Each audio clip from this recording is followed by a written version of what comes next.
prayed each night for someone exactly like Carl Sandburg came through Max Eastman. So he wrote him a letter and he says, Editta Sherman is the most wonderful photographer. Would you give her a chance at your beauties? So that's how that happened, you know, and he was very, very charming. He was kind of a little bit of a ladies' man, you know, Sandburg. Most of the clients are gone. Now that time is getting kind of late for me, since I'm now 96, I think that it's right for me to have a book out.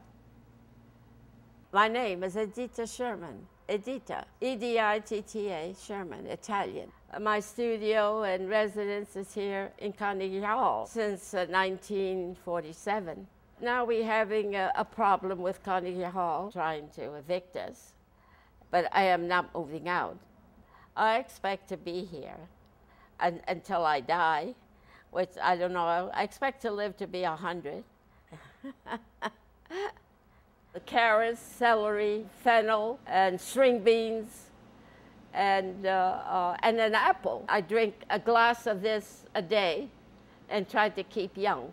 I've photographed all these people, Yul Brynner and Henry Fonda, Lillian Gish and Dorothy Gish, and Tyrone Power, Mary Martin, and Anthony Quinn. It was now a war. Everybody was trying to do something, you know, with their work. The theater wing would write a letter to the stars, and they said, oh yes, if we could help the theater wing, we'd be glad to. So I have a lot of history here.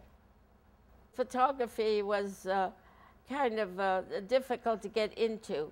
There weren't that many women photographers in those days. This is one of the photographs that I've taken of Joe DiMaggio. I didn't get very much to say to him because he and my husband had a great deal of talking. While my husband was alive, everything was fine, you know, because he was promoting. But once he gone, I had to try to do my own publicity.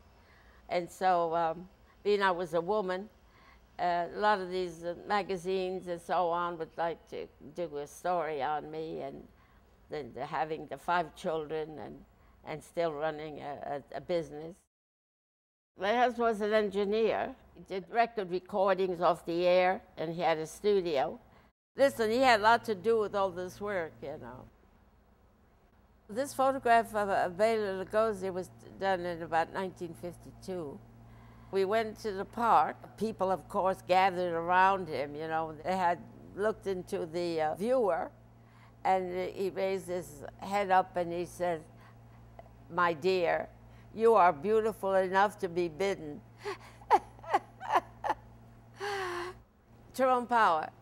And so record is playing. He says, oh, he says, that music, that's so beautiful. If you want, I said, I'll do the hands for you.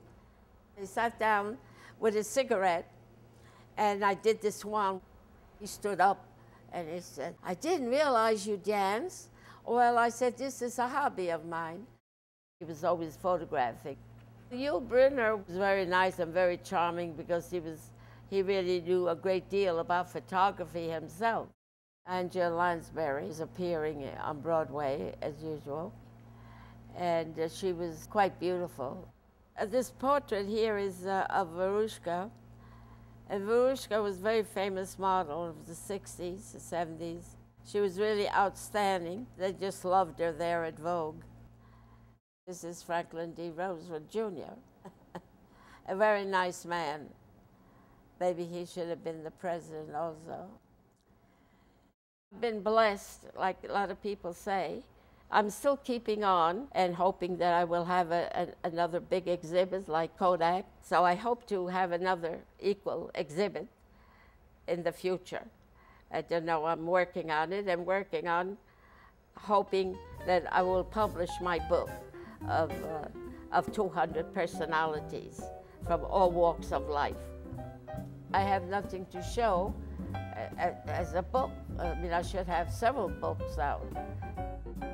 My last request is to have the book published and travel around the country and autographed them for a charitable organization. Every foolish little dream I am dreaming, every scheme. You can stay here all day, you know, there's a million more things here. Taught me to be true. She meant me for someone, my baby.